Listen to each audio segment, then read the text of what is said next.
শেরেবাংলা একে ফজলুল হকের মৃত্যুবার্ষিকী উপলক্ষে প্রধানমন্ত্রী শেখ হাসিনার পক্ষে মহান এই নেতার প্রতি শ্রদ্ধা জানিয়েছে আওয়ামী লীগের কেন্দ্রীয় নেতারা। শনিবার সকাল ৮টায় সেতুমন্ত্রী ওবায়দুল কাদেরের নেতৃত্বে রাজধানীর শহীদ সোহরাওয়ার্দী উদ্যানে শেরেবাংলার সমাধিতে ফুল দিয়ে শ্রদ্ধা জানানো হয়।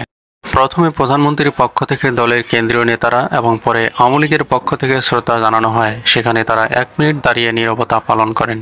এদিকে বঙ্গবন্ধুর ঘনিষ্ঠ সহযোগী আওয়ামী লীগের সাবেক প্রেসিডিয়াম সদস্য প্রয়াত জাতীয় নেতা আব্দুস সামাদ আজাদের ১৯তম মৃত্যুবার্ষিকীতে আওয়ামী লীগের পক্ষ থেকে তার কবরে শ্রদ্ধা জ্ঞাপন করা হয়েছে। শনিবার সকালে আওয়ামী লীগের যুগ্ম সাধারণ সম্পাদক আফামা বাহাউদ্দিন নাসিমের নেতৃত্বে বনানী কবরস্থানে তার কবরে শ্রদ্ধা জ্ঞাপন করা হয়।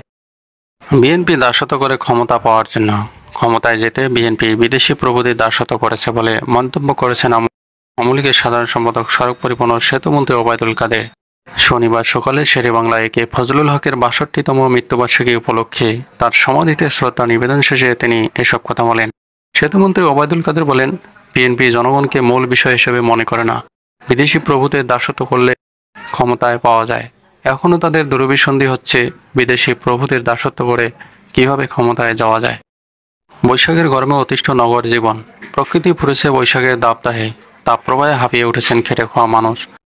অসহনীয় গরমে বিমর্ষ প্রাণ প্রকৃতি। এই অবস্থায় বায়ু দূষণ ও তীব্র তাপপ্রবাহ কমাতে নিজেদের আওতাধীন রাজধানীর বিভিন্ন সড়কে পানি ছেটাচ্ছে ঢাকা উত্তর সিটি কর্পোরেশন।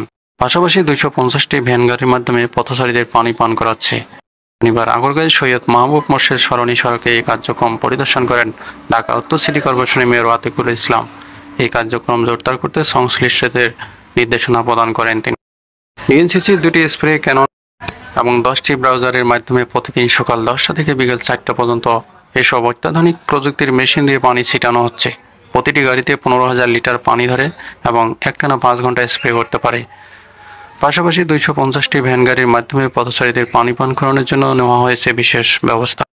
জাতীয় পার্টির চেয়ারম্যান জিএম কাদের বলেছেন, আমার পরিষ্কার ধারণা ছিল দ্বাদশ জাতীয় সংসদ নির্বাচনের আগে বিএনপির আন্দোলন সফল হবে না। তিনি বলেছেন, বাংলাদেশে কখনো আন্দোলনের মুখে কোনো সরকার পদত্যাগ করেনি।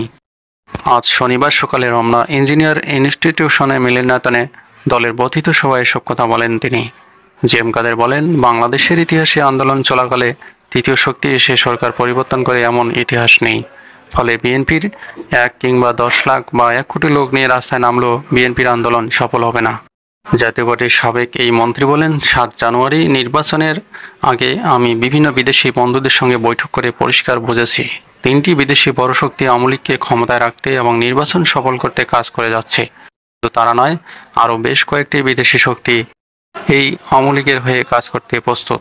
এই সময় উপস্থিত ছিলেন জাতীয় পার্টির মহাসচিব মজিবুল হক চন্নু, কো চেয়ারম্যান রুহুল আমিন হাওলাদার, সালমা ইসলাম সহ আরও অনেকে।